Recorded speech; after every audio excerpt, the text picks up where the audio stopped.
start with the chapter Study of Compounds. In your syllabus, you will be seeing there are 4 compounds in this order. The first one is hydrochloric acid, second one is ammonia, third one is nitric acid, and fourth one is sulfuric acid. But we will study in the opposite way. So we will start with the last. I will teach you sulfuric acid first, then nitric acid, then ammonia, and when I will teach you hydrochloric acid, you will get to know the benefit of studying the study of compounds from the last. Alright. So sulfuric acid is a very important chemical in any laboratory because it is known as king of chemicals, and it comes in two forms. One is concentrated, another one is dilute. I believe you all know that in dilute acid the percentage of water is more, and concentrated the percentage of water is less. In the scope of syllabus, the first thing you need to know is the large scale preparation of sulfuric acid. It is known as industrial process of preparation also, and the name is very important. The name here is contact process. So sometimes the question comes, name the following: that large scale preparation for sulfuric acid, or the industrial method of preparing sulfuric acid. What your answer would be?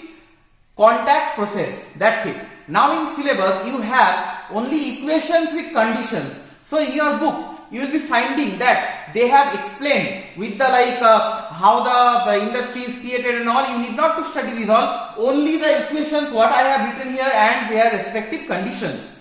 At first, the first part of the equation is, or the first step is to get sulfur dioxide. Alright, you can see SO2 here and SO2 here. To prepare sulfur dioxide, any of the two reagents may be taken, you need to learn both. Okay. At first you can see I have written FeS2. The name of FeS2 is iron pyrites.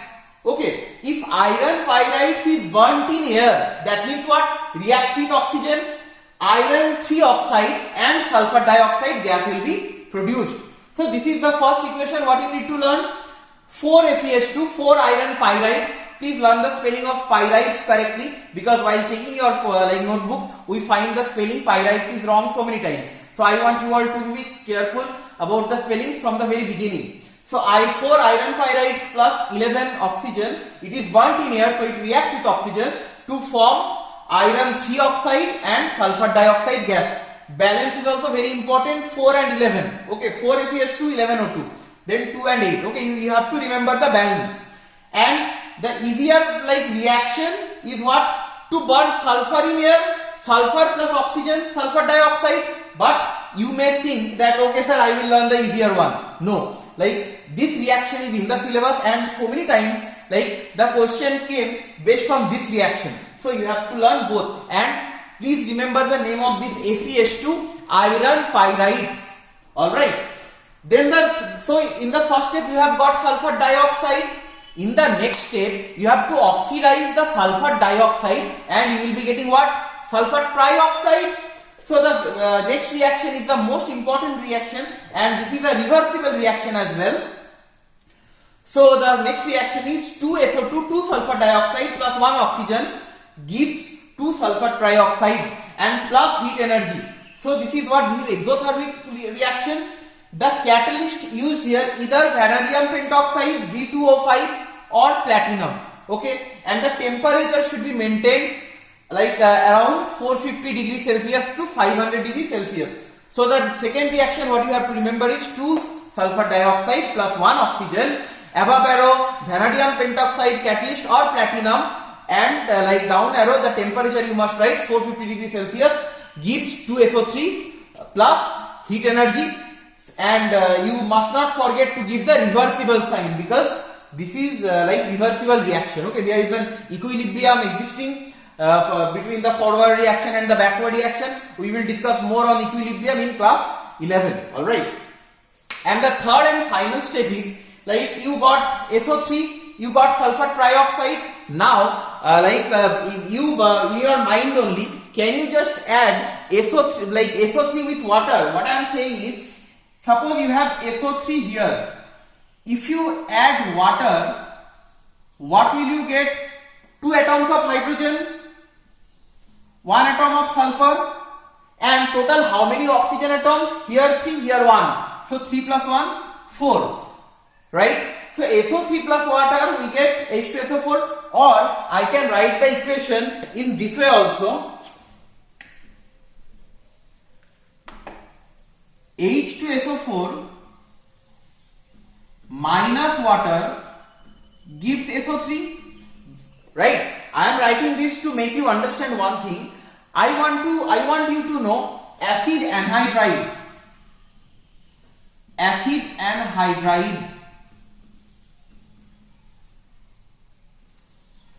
What is acid anhydride? If you subtract the water from any acid, then what is remaining? That is known as acid anhydride. So see, here you have sulfuric acid.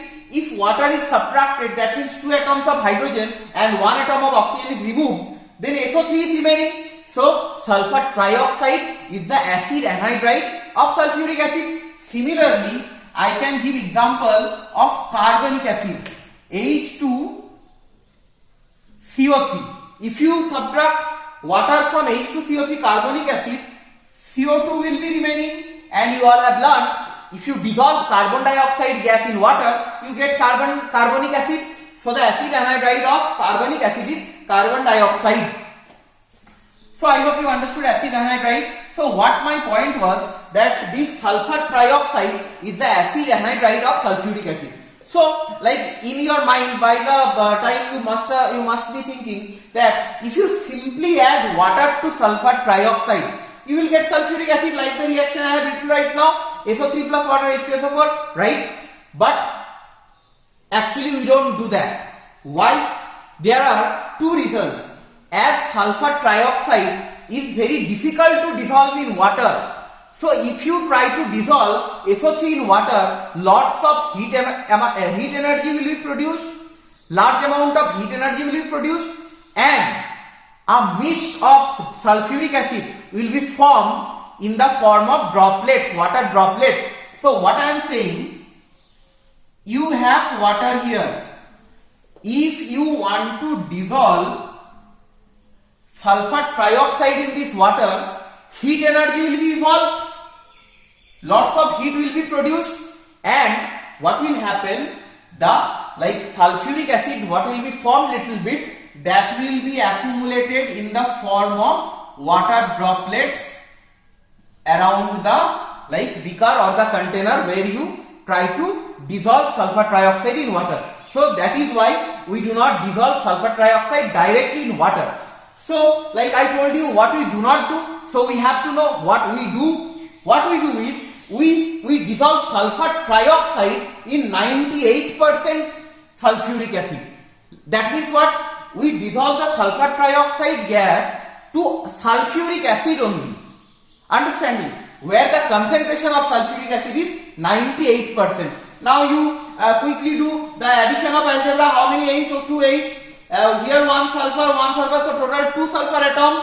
So H2H2, and here 3 atoms of oxygen, here 4 atoms of oxygen, so O7. The name of this H2H2O7 is, either you write oleum or you write pyrosulfuric acid. The name sometimes they ask H2H2O7 is what? Oleum or pyrosulfuric acid. How you get oleum? By dissolving sulfur trioxide in 98% concentrated sulfuric acid. So I hope you understood how you get pyrosulfuric acid, but you have to get what? Sulfuric acid, not pyrosulfuric acid.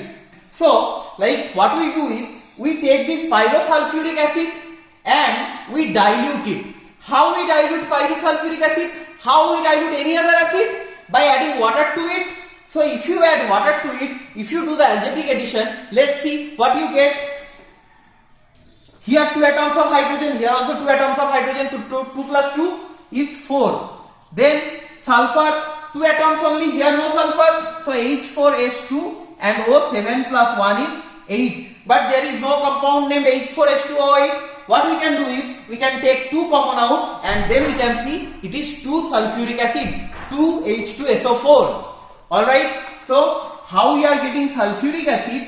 By diluting pyrosulfuric acid, we are getting 2 molecules of sulfuric acid, right? Now, the question is, like we have used sulfuric acid to get sulfuric acid, then what is the benefit? Somebody may be asking, if we are using sulfuric acid to get sulfuric acid, then probably we are doing something wrong. But who all are thinking this? For them, I want you to notice here how many molecules of sulfuric acid you have taken? 1.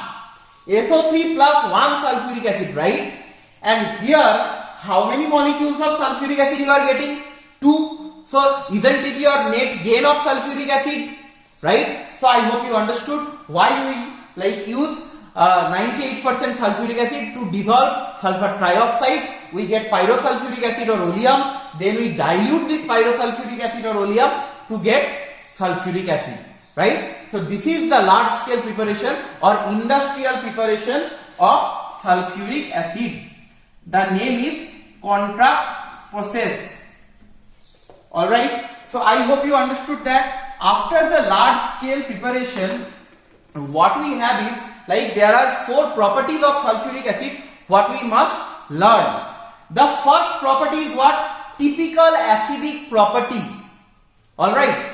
Remember, this typical acidic property we have to learn the reactions of dilute sulfuric acid. That is why here I have written dilute.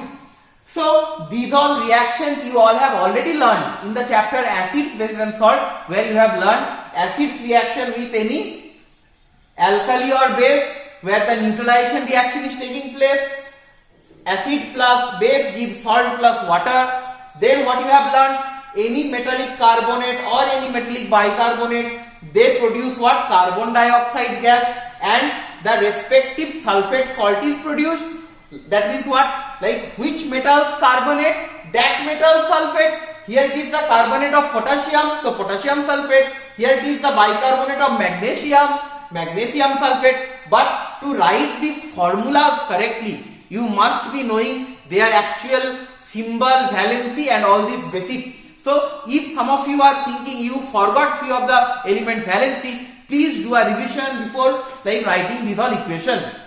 The next reaction what you have learned is with the metallic sulfide or bisulfide, it produces sulfur dioxide gas. Similar reactions, C is becoming only S, carbon is becoming only sulfur, and rest of the things are exactly same. And at the last you have studied metallic sulfide, like zinc sulfide, we call it zinc blende also.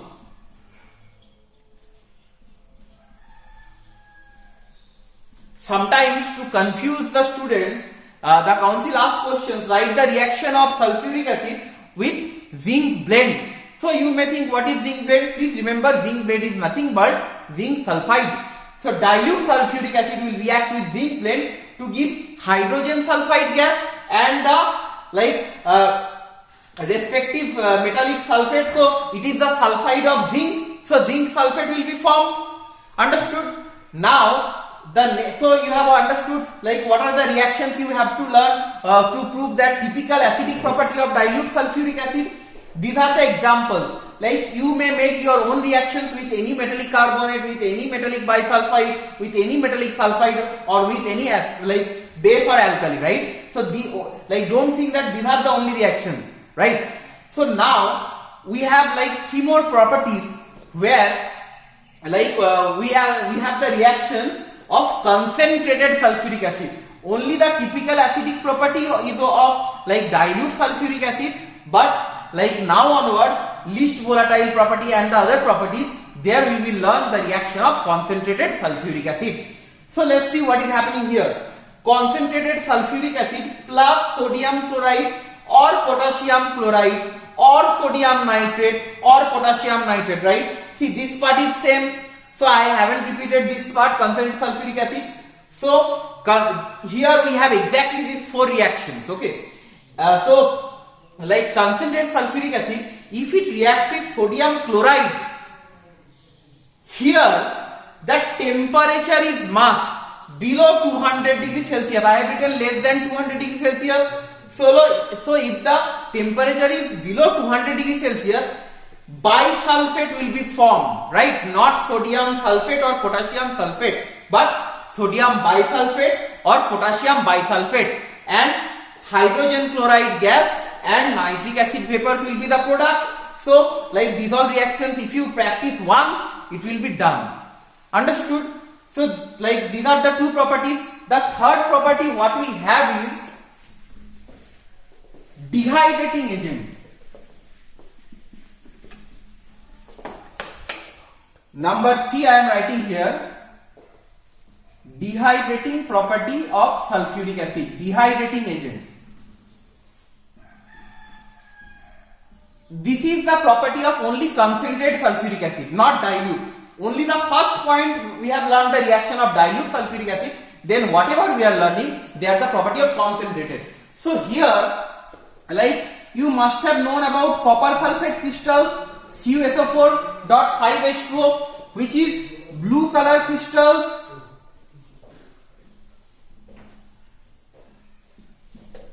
If you treat this thing with concentrated sulfuric acid, then this water will be separated. So what you will get? CuSO4 plus 5H2O. This was blue crystal. This is white anhydrous. In lab, you can perform this experiment and like experience the change by your eyes.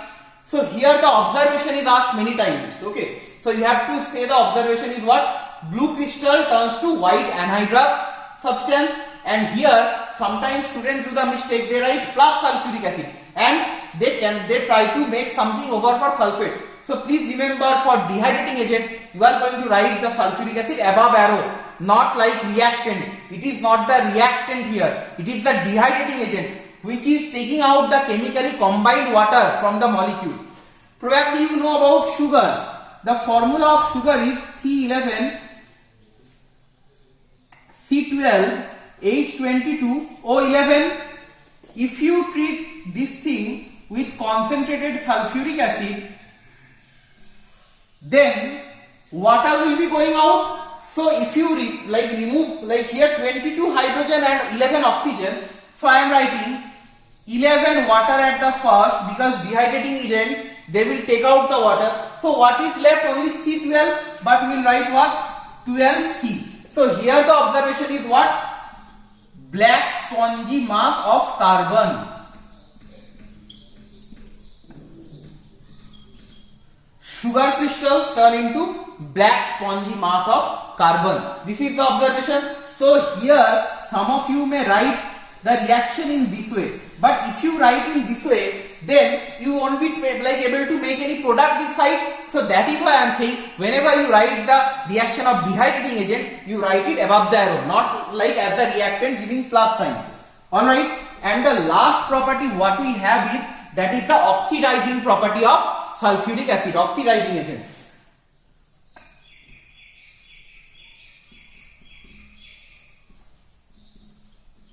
And here also we have to learn two reactions, oxidation of carbon and oxidation of sulfur with concentrated sulfuric acid.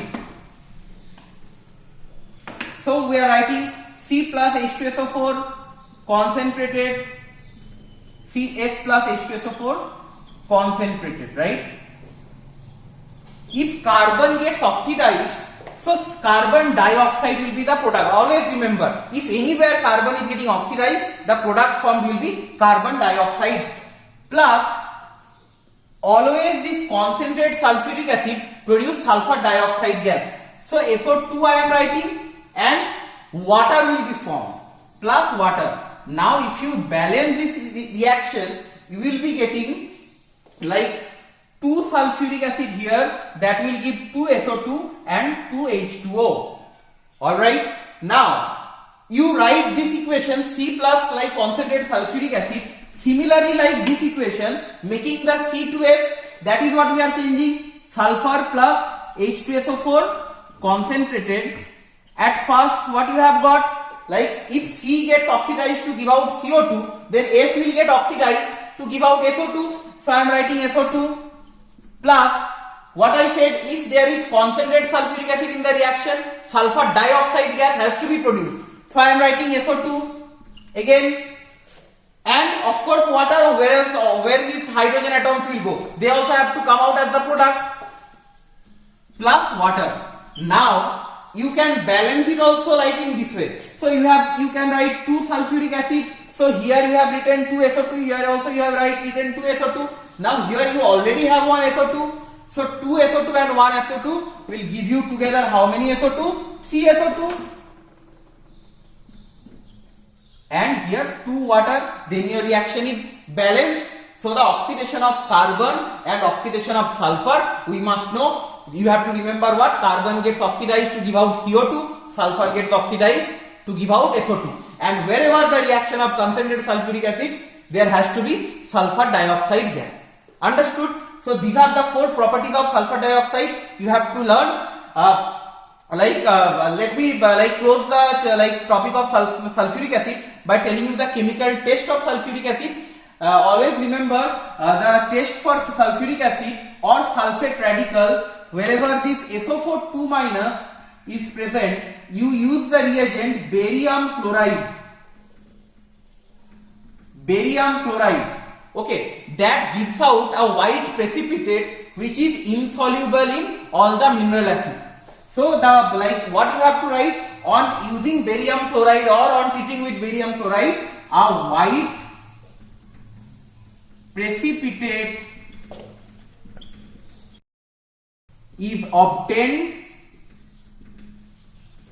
that is what I said, insoluble in mineral acids.